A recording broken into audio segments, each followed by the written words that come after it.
तो लीजिए प्यारे विद्यार्थियों, आज हम यहाँ पर देखने वाले हैं आपका 5 फरवरी को होने वाला कक्षा 11 का संस्कृत विषय का पूरा पेपर और इसका फुल सॉल्यूशन। जी हाँ प्यारे विद्यार्थियों, पूरा का पूरा एकदम असली वाला पेपर आ चुका है, तो जल्दी से आप सब लोग इसको देख लें और पूरा का पूरा पेपर समझ लें।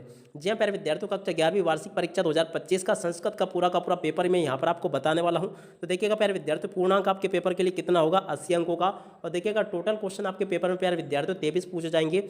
आप चलो जल्दी से हम आगे बढ़ते हैं, समझते हैं आपके पूरे पेपर को और इस पेपर के पूरे सॉल्यूशन को, ताकि प्यारे विद्यार्थियों आप सब लोग अपनी परीक्षाओं में पूरे अंक हासिल कर सको। टोटली प्यारे विद्यार्थियों यहाँ पर मैं आपको पूरा का पूरा पेपर विद सॉल्यूशन के साथ में बताऊंगा। आप चलो जल्दी से हम आगे बढ़ते हैं, समझ लेते हैं आपके पूरे पेपर को और इस पेपर के पूरे सॉल्यूशन को, ताकि प्यारे विद्यार्थियों आप सब लोग अपनी वार्षिक परीक्षाओं के पेपर में टॉप कर सको। तो देखिएगा इस प्रकार का पूरा पेपर होगा। आप चलो जल्दी से हम आगे बढ़ते हैं, समझते हैं आपके पूरे पेपर को और इस पेपर के पूरे सॉल्यूशन को। तो देखिएगा प्यारे विद्यार्थियों, ये रहा पूरा का पूरा पेपर, आप सब लोग इसको देख लीजिएगा अच्छी प्रकार से।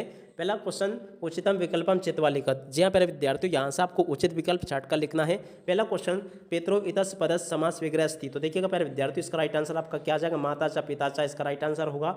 अगला क्वेश्चन, राजपुरुषा इतत्र समास अस्ति। देखो प्यारे विद्यार्थियों, दूसरे नंबर का जो क्वेश्चन पूछा गया ना, इसका राइट आंसर आपका क्या आ जाएगा, तत्पुरुषा, इसका राइट आंसर आ जाएगा। और उसके बाद में देखो अगला क्वेश्चन, अव्ययी भाव समास उदाहरणम अस्ति। तो देखो प्यारे विद्यार्थियों, अव्ययी भाव समास का उदाहरण क्या होगा, तो देखो प्यारे विद्यार्थियों यहाँ से आपको लिख देना पीताम्बर, इसका राइट आंसर आ जाएगा। और इसके बाद में देखो अगला क्वेश्चन, एकतयुक्त्वा पदे संधि अस्ति। तो देखो प्यारे विद्यार्थियों, एकतयुक्त्वा पद में कौन सी संधि होगी, तो देखिएगा प्यारे विद्यार्थियों, इसमें आपकी यण संधि होगी। और उसके बाद में देखो अगला क्वेश्चन, हिमालय पद संधि विच्छेद अस्ति। तो देखो प्यारे विद्यार्थियों, हिमालय पद का संधि विच्छेद क्या होगा, तो देखो प्यारे विद्यार्थियों, ये आपका आ जाएगा हिमधन आले, इसका राइट आंसर होगा।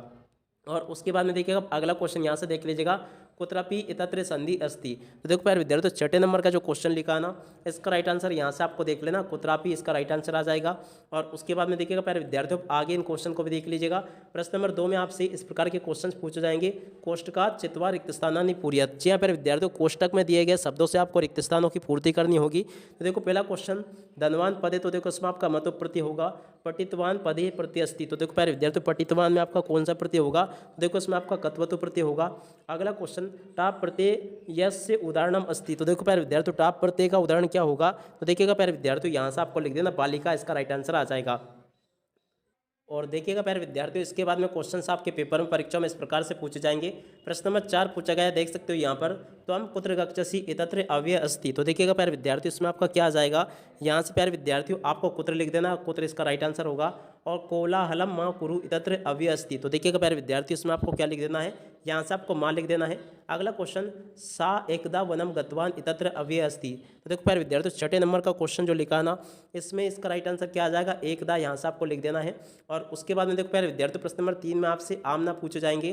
देखिएगा आमना में आपको क्या करना है, पहला क्वेश्चन, सुंदरम वनम इतत्र वनम विशेष पदम अस्ति। तो देखिएगा प्यारे विद्यार्थियों, इसमें आपका क्या हो जाएगा, ये वाला क्वेश्चन आपका आम होगा। अगला क्वेश्चन, वैदेशिका पर्यटका इतत्र पर्यटका विशेषण पदम नास्ति। तो देखो प्यारे विद्यार्थियों, सेकंड नंबर का जो क्वेश्चन पूछा गया ना, इसमें आपको क्या कर लेना, ये भी प्यारे विद्यार्थियों आपका आम हो जाएगा।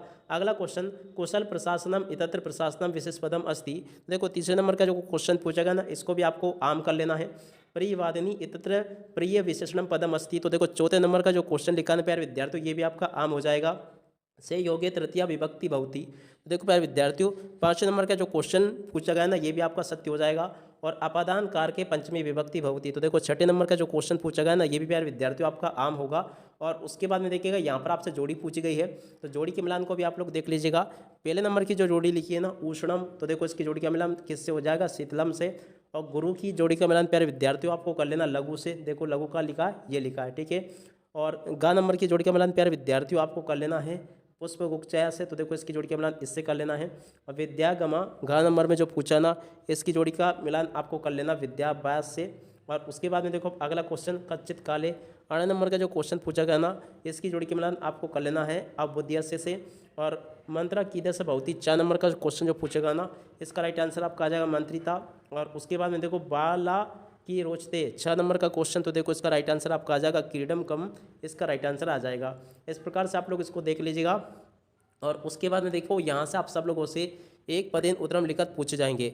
एक पद में उत्तर आपको किस प्रकार से लिखने हैं, चलो पहला क्वेश्चन, गच्छतु इत्यस्मिन् पदे लकार अस्ति। तो देखो प्यारे विद्यार्थियों, यहाँ से आपको लिख देना लोट लकार, क्या लिखोगे यहाँ से, लोट लकार। अगला क्वेश्चन पढ़ते हैं, भूतकाले लकारा भवती। तो देखिएगा प्यारे विद्यार्थियों, भूतकाल में जो होगा ना आपका लंग लकार होगा, यहाँ से आपको लंग लकार लिख लें। और अगला क्वेश्चन पढ़ते हैं, क्या लिखा है, पठता इतस्मिन् पदे वचनम अस्ति। तो देखिएगा प्यारे विद्यार्थियों, पठता में आपका कौन सा वचन होगा, तो देखो यहाँ से आपको लिख देना है द्विवचनम, इसका राइट आंसर आ जाएगा। और उसके बाद में देखो अगला क्वेश्चन पढ़ते हैं, करोमि इत्यस्मिन् पदे पुरुषः अस्ति। देखो प्यारे विद्यार्थियों, करोमि में आपका कौन सा पुरुष होगा, देखो चौथे नंबर का जो क्वेश्चन पूछा गया ना, यहाँ से आपको लिख देना उत्तम पुरुषा। क्या लिखोगे यहाँ से, उत्तम पुरुषा, यहाँ से प्यारे विद्यार्थियों आपको लिख देना, इसका राइट आंसर यह आ जाएगा। अगला क्वेश्चन, परिहारा इत्यस्मिन् पदे उपसर्ग अस्ति। तो देखिएगा प्यारे विद्यार्थियों, परिहारा में कौन सा उपसर्ग होगा, देखो इसमें आपका परि उपसर्ग होगा। और उसके बाद में देखो अगला क्वेश्चन, वि उपसर्ग से उदाहरणम अस्ति। तो देखिएगा प्यारे विद्यार्थियों, यहाँ से आपको लिख देना है विहार, यहाँ से आपको लिख देना है, ठीक है ना। तो इसका राइट आंसर यह आ जाएगा। और इसके बाद में देखो अगला क्वेश्चन, अत्याचार इतस्मिन् पदे उपसर्ग अस्ति। तो देखिएगा अत्याचार में कौन सा उपसर्ग होगा, तो यहाँ से आपको लिख देना अति उपसर्ग होगा, ठीक है। और उसके बाद में देखिएगा पेपर आपका परीक्षा में इस प्रकार से पूछा जाएगा, तो आप सब लोग पूरे पेपर को देख लें और अच्छे प्रकार से पूरे पेपर को समझ भी लें। बिल्कुल इसी प्रकार का पेपर आपसे परीक्षा में पूछा जाएगा। अब इसी के साथ में इस वीडियो को यहीं पर पूरा करते हैं। नमस्कार, जय हिंद, जय भारत।